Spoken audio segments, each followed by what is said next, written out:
Hello mga katropa, gusto niyo bang bumalik sa dati ang inyong mga cellphone na parang bagong bili?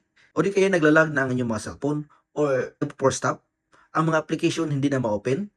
So ganito lang ang gawin ninyo mga katropa para bumalik sa dati ang inyong mga cellphone na parang bagong bili at hindi na mabura ang mga apps at ang mga files. Unang-una mga katropa, open nyo lang ang settings ng inyong mga cellphone. At dito mga katropa, scroll down lang natin. Hanapin natin itong System Management or System Update, depende sa cellphone. Click natin itong System Update. At scroll down, hanapin lang ang Backup and Reset. Ito mga katropa, Backup and Reset. At dito mga katropa sa Backup and Reset, click nyo lang itong Reset Phone.